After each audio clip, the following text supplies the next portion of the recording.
মে 19, 2024 Azerbaijan এলাকার দুই দেশের যৌথভাবে নির্মিত একটি বাঁধ উদ্বোধন করতে গিয়েছিলেন প্রেসিডেন্ট ইব্রাহিম রাইসি। উদ্বোধন করতে এসেছিলেন আজারবাইজানের প্রেসিডেন্ট ইলহাম আলিয়েভ।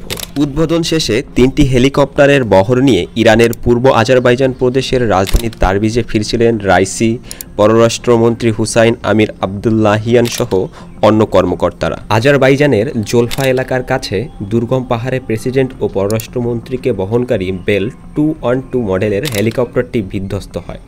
হেলিকপ্টারটি যুক্তরাষ্ট্রের তৈরি।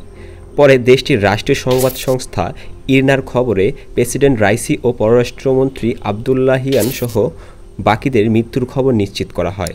তাই দেশটিতে প্রেসিডেন্ট ইলেকশন জরুরি হয়ে পড়ে।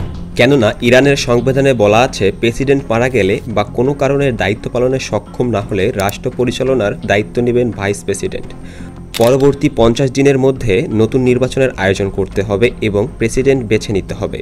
নির্বাচন না হওয়া পর্যন্ত প্রেসিডেন্টের দায়িত্ব সামলাবেন ভাইস প্রেসিডেন্ট। 2021 সালের আগস্টে ইরানের প্রেসিডেন্ট ইলেকশনে ইব্রাহিম রাইসি জয়ী হয়ে প্রেসিডেন্ট পদে আসীন হন। এরপর দেশটির সুপ্রিম লিডার খামেনির অনুমতি নিয়ে মোহাম্মদ মুকবারকে ভাইস প্রেসিডেন্ট হিসাবে নিয়োগ দেওয়া হয়েছিল। তাই নতুন প্রেসিডেন্ট না হওয়া অবধি তিনি অন্তর্বর্তীকালীন প্রেসিডেন্ট হিসেবে দায়িত্ব পালন করবেন। তাই আজকের ভিডিওতে জানব কবে ইরানের প্রেসিডেন্ট নির্বাচন অনুষ্ঠিত হবে, অথবা ইরানের প্রেসিডেন্ট ও সুপ্রিম লিডার কিভাবে নির্বাচিত হয়। ইরানের প্রেসিডেন্ট ইব্রাহিম রাইসির প্রেসিডেন্সির মেয়াদ শেষ হতো 2025 সালে, কিন্তু তার আকস্মিক মৃত্যুতে আগামী 28 জুনে ইরানের প্রেসিডেন্ট ইলেকশন অনুষ্ঠিত হবে। এর জন্য 3 সদস্য বিশিষ্ট একটি কাউন্সিল গঠন করা হবে, যারা নির্বাচন প্রক্রিয়া সম্পন্ন করবেন। এই 3 জন সদস্যের মধ্যে থাকবেন ইরানের ভাইস প্রেসিডেন্ট, ইরানের পার্লামেন্টের স্পিকার এবং ইরানের বিচার বিভাগের প্রধান। ইরানের প্রেসিডেন্ট পদপ্রার্থীদের যোগ্যতা হিসাবে ইরানের নাগরিক হতে হবে, ইসলামে বিশ্বাস ও ইসলামিক প্রজাতন্ত্রে বিশ্বাস থাকতে হবে, ভালো চরিত্রের অধিকারী হতে হবে, ধর্মীয় ও রাজনৈতিক বিচক্ষণতা থাকতে হবে এবং 40 থেকে 75 বছরের হতে হবে।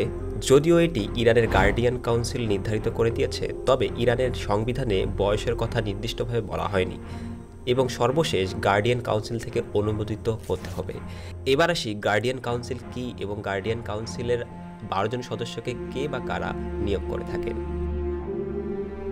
গার্ডিয়ান কাউন্সিল মূলত প্রেসিডেন্ট পদপ্রার্থীদের যোগ্যতা আছে কিনা এই ব্যাপারটি দেখে থাকেন। গার্ডিয়ান কাউন্সিলের 12 জন সদস্যের মধ্যে 6 জন ক্লার্কসকে সুপ্রিম লিডার নিয়োগ দিয়ে থাকেন।